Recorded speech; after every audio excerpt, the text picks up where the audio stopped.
तो हेलो दोस्तों। Well, year and आ चुका था और हमारे पास थी काफ़ी सारी लीव्स जिसको हमें काफ़ी अच्छे से यूटिलाइज करना था।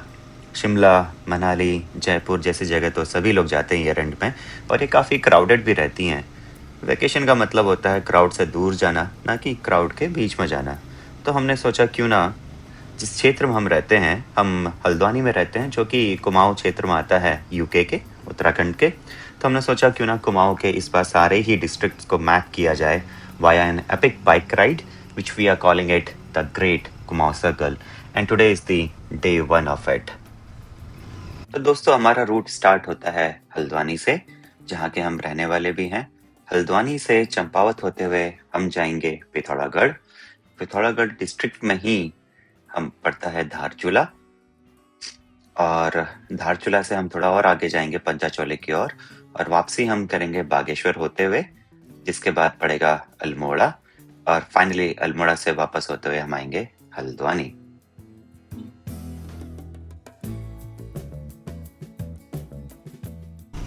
तो दोस्तों, हमारी ट्रिप की शुरुआत हो चुकी है, और जो सबसे पहली सिटी हमारे रास्ते में आई है उसका नाम है सितारगंज, जो कि उत्तराखंड के उधम सिंह नगर डिस्ट्रिक्ट में आता है। यह एक तराई क्षेत्र है, जिसका मतलब कि यहाँ पे पानी काफ़ी इजीली अवेलेबल रहता है, जिसका मतलब यह भी है कि यहाँ पे आसपास आपको काफ़ी सारे लेक्स मिलेंगे। रास्ता काफ़ी सुंदर है, हरियाली फैली हुई है चारों तरफ। सितारगंज फेमस है गुरुद्वारा श्री नानक मत्ता के लिए, जो कि सिखों के लिए एक बहुत ही महत्वपूर्ण तीर्थ स्थल है। आपको दिख ही रहा होगा कि एक पूरे सफ़ेद संगमरमर से बना ये गुरुद्वारा है, और इसी के पास एक नानक मत्ता झील भी है। इस झील में अगर आप अक्टूबर से फरवरी के बीच आते हैं तो आपको काफ़ी पक्षी वगैरह भी मिलेंगे, और सनसेट और सनराइज के लिए काफ़ी फेमस है। ऐसा मान्यता है कि सिखों के प्रथम गुरु गुरु नानक देव जी ने अपने उदासियों के दौरान यहाँ आकर ध्यान लगाया था, और जो नानक झील है ये भी उन्होंने ही बनाई थी। तो दोस्तों, हम पहुंच चुके हैं टनकपुर। टनकपुर सितारगंज की तरह एक छोटा सा कस्बा है जो कि तराई क्षेत्र में आता है, जिसके वैसे काफ़ी हरा भरा रहता है। आप वीडियो में देख ही सकते हैं कि मेरे दोनों तरफ हरे भरे जंगल हैं। टनकपुर से आपका पहाड़ी इलाका भी स्टार्ट हो जाता है, और टनकपुर से होते हुए ही आप पिथौरागढ़, चंपावत, लोहाघाट, इन सारे जितने भी मेन मेन सिटीज़ हैं उत्तराखंड के उनकी तरफ हो जाएंगे, जिसके वजह से इसको गेटवे टू कुमाऊं भी कहा जाता है। टनकपुर जो है ये शारदा नदी, जिसको महाकाली भी बोला जाता है, उसके किनारे पे बसा हुआ टाउन है। और ये वही शारदा नदी है दोस्तों जो इंडिया और नेपाल का बॉर्डर बनाती है। हमारा जो पूरा ट्रिप है उसके स्टार्टिंग के 3-4 दिन हम लोग शारदा नदी के ही बगल से होते हुए जाएंगे, और इसको हम देखेंगे कि शारदा नदी आखिर बनती कहाँ से है। धौली गंगा और काली गंगा भी हम लोग देखेंगे पंचाचौली की ओर। By the way, Panchachuli is the highest peaks in the Kumaon district of Uttarakhand, जो कि हम लोग इस ट्रिप के दौरान कवर करेंगे।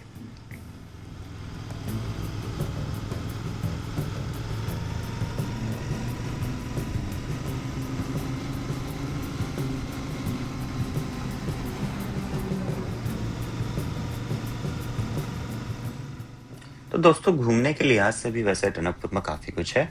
आपके पास एक शारदा घाट है जो कि पिकनिक के लिए काफ़ी फेमस है। शारदा नदी के किनारे में ही घाट है ये। वहाँ पे आप सनराइज सनसेट भी देख सकते हैं, अपनी फैमिली के साथ आप पिकनिक वगैरह भी मना सकते हैं वहाँ पे।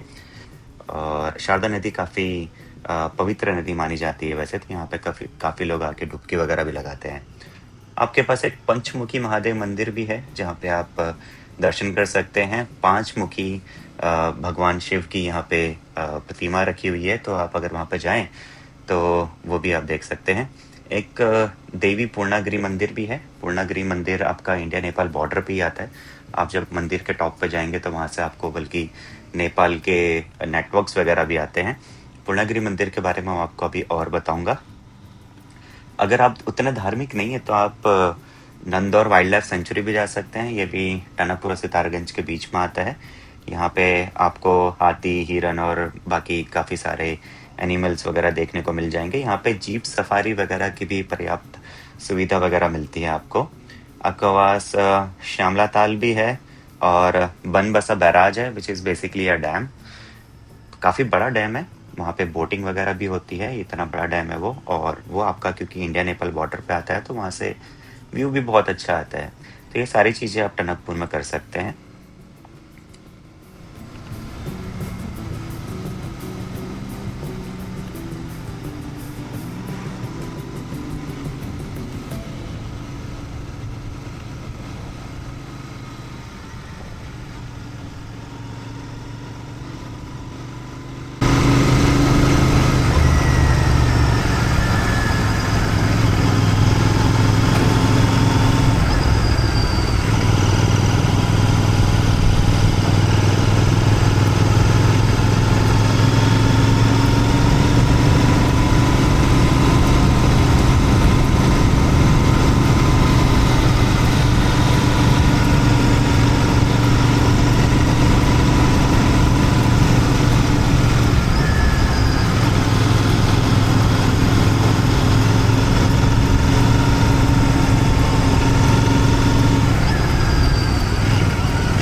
तो दोस्तों, जो पूर्णागिरि मंदिर है जिसके बारे में मैंने आपको थोड़ा बहुत बताया, मैं आपको उसकी थोड़ी सी और डिटेल दे देता हूँ। जो पूर्णागिरि मंदिर है वो भी टनकपुर में ही आता है, और ये अन्नपूर्णा पर्वत पे स्थित है। और ये एक शक्तिपीठ है। पूरे भारत में आपको अगर नहीं पता है तो 51 शक्तिपीठ है, 51 शक्तिपीठ है और 108 सिद्धिपीठ है। तो यहाँ जो सती माता हैं उनका नाभि का हिस्सा गिरा था, जिसके वजह से ये काफ़ी फेमस है। और आप जब भी यहाँ पे आएँ तो याद रखिएगा कि थोड़ा बहुत ट्रैक है यहाँ पे, मतलब आपको 3 से 4 किलोमीटर पैदल चलना पड़ेगा जहाँ तक गाड़ी जाती है उसके बाद। लेकिन यहाँ पे एक बहुत ही बड़ा मेला लगता है नवरात्रि का राउंड।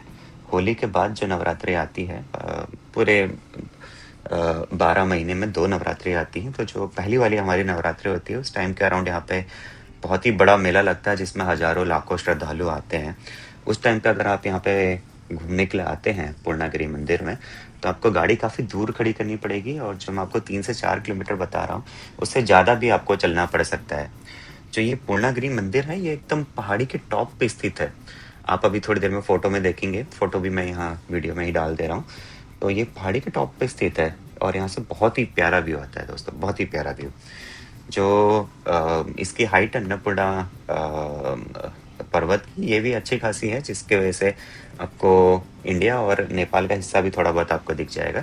टनकपुर से आप नेपाल भी जा सकते हैं बनबसा होते हुए, उसका भी मैं आपको थोड़ा बहुत डिस्क्रिप्शन दे दूंगा थोड़ी देर में। बाकी अन्नपूर्णा मंदिर के अंदर ही आपको झूठे का मंदिर, शनिदेव मंदिर, भैरवनाथ मंदिर और काली माता माता का मंदिर जैसे छोटे छोटे मंदिर भी स्थित है। आप अगर यहाँ पे आएँ तो वो सब भी उन सब का भी आप दर्शन कर सकते हैं। जो पूर्णागिरि मंदिर है इसकी काफ़ी ज़्यादा मान्यता है। यहाँ पे आसपास काफ़ी दूर दूर से लोग आते हैं यहाँ पे और उनका आशीर्वाद लेके जाते हैं।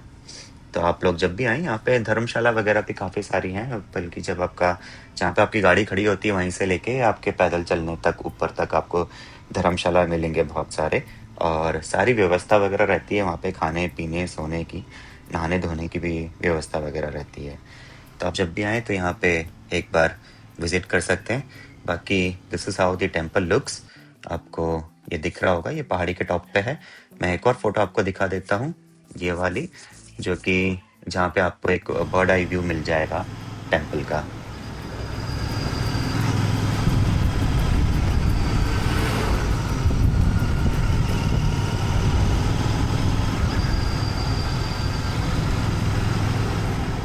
तो दोस्तों, टनकपुर में स्थित है बनबसा बैराज। बनबसा एक छोटी सी जगह है टनकपुर में ही, जहाँ पे एक डैम है। Barrage is basically a dam, something that stops a water body, जिसके कारण वहाँ पे एक झील बन जाती है। बोटिंग वगैरह भी होती है, बट मेन जो अट्रैक्शन है Banbasa barrage, that is basically India Nepal border. तो वहाँ से आप नेपाल में भी जा सकते हैं बनबसा बैराज में। ये काफ़ी साल पहले बना था, अराउंड 1920 के अराउंड ये बना था, और 100 साल से ज़्यादा हो चुके हैं इस बैराज को। सोचिए ब्रिटिशर्स की बनाई हुई चीज़ें अभी तक चल रही हैं, लेकिन जो आज की भारत सरकार जो बनाती है वो बड़ी जल्दी टूट फूट जाती है। वेल, ऑफ टॉपिक अपार्ट, अगर आप कभी आए तो this is how Banbasa barrage looks like. यहाँ से आप जा सकते हैं, आपको काफ़ी अच्छा व्यू आएगा। तो दोस्तों,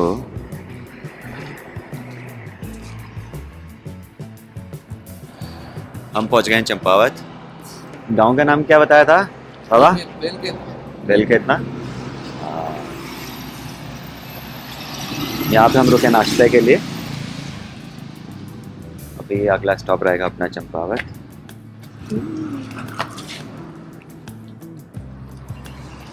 कितनी पाई?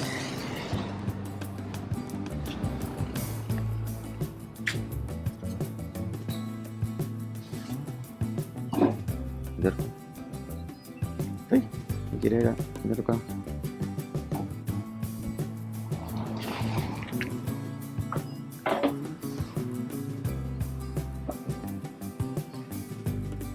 इस मंदिर का नाम क्या हुआ भाई? अच्छा, शिव मंदिर।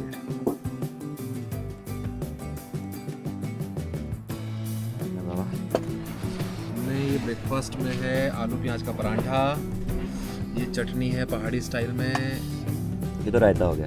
ये रायता, हाँ मतलब काइंड ऑफ, ये है चटनी, हाँ।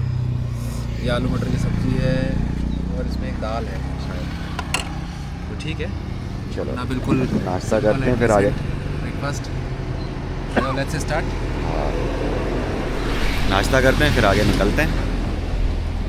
सही, नाश्ता हो गया हमारा और अभी हम निकल रहे हैं आगे को चंपावत की ओर।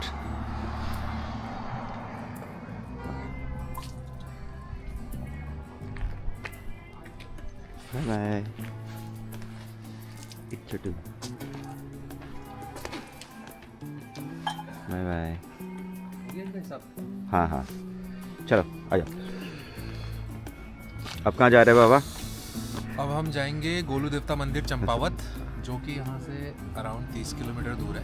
चलो, सो वहाँ पे जाएंगे। तो दोस्तों, शेरू और पिल्लू को बाय बाय बोलने के बाद हम चले हैं अपने अपनी डेस्टिनेशन पे। हमारी जो अगली डेस्टिनेशन है आज की वो चंपावत सिटी है। चंपावत एक डिस्ट्रिक्ट भी है उत्तराखंड का, काफ़ी बड़ा डिस्ट्रिक्ट है ये कुमाऊं रीजन का। और ये किसी ज़माने में चंद डायनेस्टी की राजधानी हुआ करती थी। इसका पुराना नाम चंपावती हुआ करता था, जो कि एक पौराणिक राजकुमारी के नाम से संबंधित माना जाता है। यहाँ क्योंकि ये कैपिटल थी चंद डायनेस्टी की, तो यहाँ पे आपको काफ़ी पुराने पुराने मंदिर दिख जाएंगे, जिसमें कि आपको कुमाऊनी जो आर्किटेक्चर रहता है वो दिख जाएंगे, जिनमें काफ़ी प्रोमिनेंट है एक मंदिर जिसका नाम है बालेश्वर मंदिर। ये जो मंदिर है काफ़ी पुराना मंदिर माना जाता है। मैं थोड़ी देर में आपको इसकी वीडियो भी दिखाऊंगा कि ये कैसा दिखता है। देखने से ही पता चल जाएगा कि ये आज का आर्किटेक्चर नहीं है। आज के जो ज़्यादातर मंदिर होते हैं भारत में वो एक ट्रायंगल शेप में होते हैं, ऊपर से पॉइंटेड होते हैं। बट जो पौराणिक काल के मंदिर हुआ करते थे वो थोड़े अलग तरीके से बनाए जाते थे, जिसमें गर्भगृह रहता था, गोपुरम रहता था, और ये ऊपर से उतने पॉइंटेड नहीं हुआ करते थे। यहाँ के ज़्यादातर मंदिर हैं वो 12वीं सदी के हैं, डेट इज़ 12th सेंचुरी के अराउंड ये बनाए गए थे, जब काफ़ी स्टेबलाइज हो गया था हमारा कुमाऊं क्षेत्र। दोस्तों, कुछ ऐसा दिखता है बालेश्वर मंदिर। आप इसकी दीवारें वगैरह ही देख सकते हैं। ये काफ़ी पौराणिक काल का मंदिर है, काफ़ी पुराना मंदिर है ये, बट आज भी इसकी काफ़ी मान्यता है कुमाऊं क्षेत्र में एटलीस्ट। और इसका भी रेस्टोरेशन चल रहा है, हो सकता है जब आप आएँ यहाँ पे तो ये फुली रेस्टोर्ड हो चुका होगा। EIC के अंदर में आता है, आर्कियोलॉजिकल सर्वे ऑफ इंडिया, और काफ़ी महत्वपूर्ण मंदिर माना जाता है इस क्षेत्र का।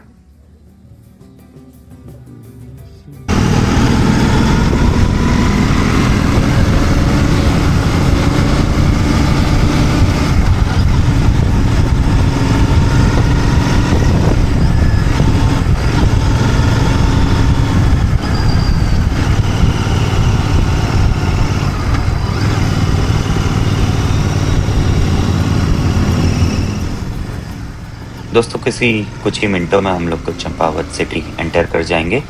आप रास्ता देख सकते हैं, काफ़ी सुंदर रास्ता है। एक साइड में पूरी चट्टान है और दूसरी साइड में पूरी वैली है। चीड़ के पेड़ हैं दोनों तरफ, और चीड़ के पेड़ अगर आपको कहीं पे दिखें तो इसका मतलब कि उस जगह पे उतनी ठंडी नहीं होती है। देवदार के जो पेड़ होते हैं वो ज़्यादा ठंड वाले इलाकों में होते हैं, जैसे कि आप जागेश्वर मंदिर अगर जाएंगे तो उस साइड आपको देवदार के पेड़ मिलेंगे। बाकी हम जब इसी ट्रिप में आगे की ओर जाएंगे तो आप देखेंगे कि चीड़ के पेड़ ख़त्म होने स्टार्ट हो गए हैं, फिर देवदार के पेड़ आएंगे। और धारचूला से जब हम आगे जाएंगे दांतू की ओर, which is the last village of Uttarakhand, उसके बाद चाइना बॉर्डर स्टार्ट हो जाता है। आदि कैलाश वाली साइड में आता है वो, धर्मा वैली बोलते हैं उसको। वहाँ पे आपको भोजपत्र के पूरे जंगल दिखेंगे। भोजपत्र वही पेड़ है जो कि किसी ज़माने में उसकी जो छाल होती थी उसको, उसमें वेद वगैरह लिखा करते थे, और जो राजा महाराजा होते थे वो अपने मैसेजेस भी भोजपत्र की जो छाल होती थी उसमें लिख कर भेजा करते थे। बाकी आप नज़ारे का आनंद लीजिए। थोड़ी देर में हम चंपावत सिटी में एंटर कर जाएंगे। I keep you posted.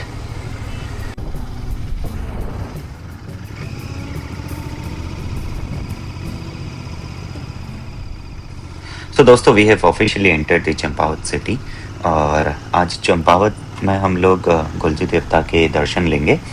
उनका गढ़ माना जाता है चंपावत, जहाँ पे चंपावत को उनकी जन्मभूमि भी कहा जाता है, और यहीं से उनके काफ़ी और मंदिर आगे मिलेंगे आपको, जैसे कि एक अल्मोड़ा में है चिताई गोलू, एक घोड़ाखाल में है जो कि नैनीताल डिस्ट्रिक्ट में आता है। बट ये उनका मेन स्थान है जहाँ पे गोलू देवता का घर है, मंदिर नहीं है। मतलब मंदिर भी बोला जाता है इसको, but this Champawat is basically Golu Devta's home. Golu Devta को न्याय के देवता या सत्य के देवता भी बोलते हैं। जब मैं मंदिर में एंटर करूँगा तो आप देखेंगे कि वहाँ पे बहुत सारी घंटियाँ लगी हुई हैं, चिट्ठियाँ वगैरह लगी हुई हैं। वो ऐसा इसलिए है क्योंकि जो श्रद्धालु होते हैं या फिर जो लोग होते हैं वो अपनी अर्जी या प्रार्थना पत्र जितना भी है वो गोलू देवता को चढ़ाते हैं, और जब उनकी मनोकामना पूरी हो जाती है तो उसके बाद वो दोबारा आकर धन्यवाद के रूप में फिर से घंटियाँ वगैरह चढ़ाते हैं यहाँ पे। हम लोगों ने कट ले लिया है मेन हाईवे से। अभी हम लोग जा रहे हैं गोलू देवता मंदिर की तरफ। एंड ये चंपावत सिटी है, आप देख ही सकते हैं। This is at the top of the mountain. काफ़ी सुंदर सिटी है ये, छोटे छोटे रास्ते हैं यहाँ पे, और जैसा कि बोलते हैं कि पहाड़ में भले ही टेढ़े मेढ़े रास्ते हैं बट लोग बड़े सीधे होते हैं।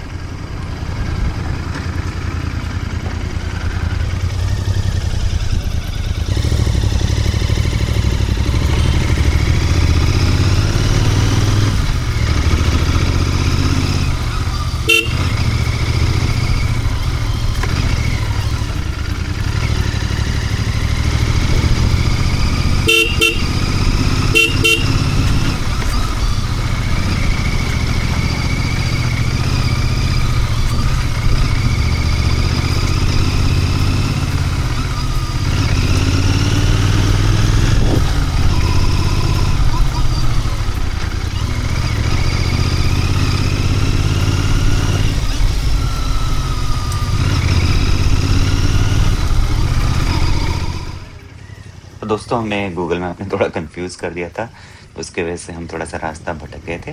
बट फाइनली हम लोग गोलू देवता मंदिर की ओर बढ़ चुके हैं। और ये जो आप रास्ता देख रहे हैं, इस रास्ते से अगर आप सीधा जाएंगे तो गोलू देवता मंदिर आ जाएगा, और इसके बाद मैं एक डिटेल्ड वीडियो भी बनाऊँगा।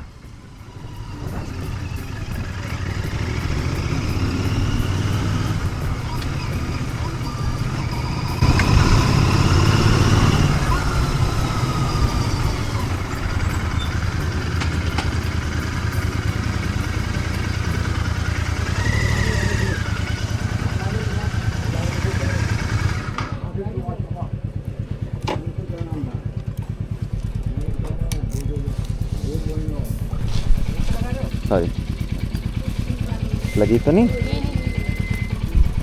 वहाँ लगा लो। अभी हम आ गए हैं चंपावत में, गोलू देवता मंदिर।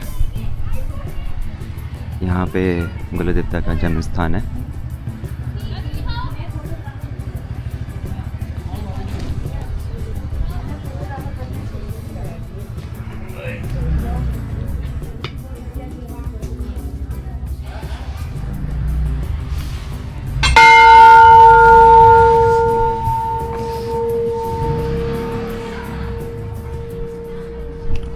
दोस्तों आप देख सकते हैं दोनों साइड में घंटियां ही घंटियां लगी हुई हैं।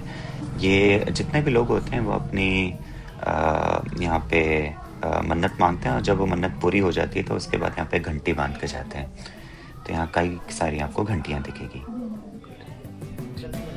हाँ हाँ, क्योंकि काफ़ी पुराना मंदिर है तो आप देख सकते हैं ये एग्जैक्टली आज के नए ज़माने के मंदिरों की तरह नहीं है, बल्कि ये घर के आकार में बना हुआ है। चंद राजाओं के टाइम का ये मंदिर है और ये आज भी वैसा ही फील देता है जैसे आप कई साल पुराने कई साल पीछे जा चुके हों।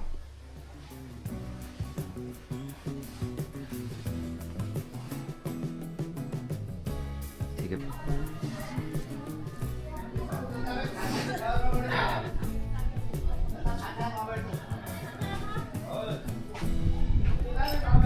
ये गोलू देवता का जन्म स्थल है। तो किस तरीके से वो देवता बने और क्या करिश्मा उन्होंने किया था ये पूरा यहाँ पे लिखा हुआ है।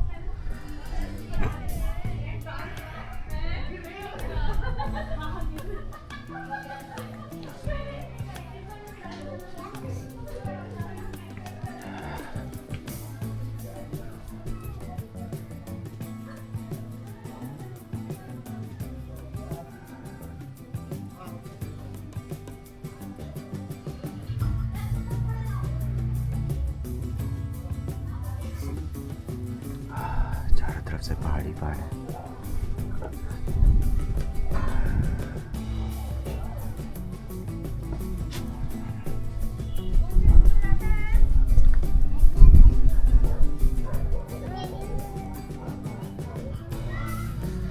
इसके लिए आपको आना होगा चंपावत।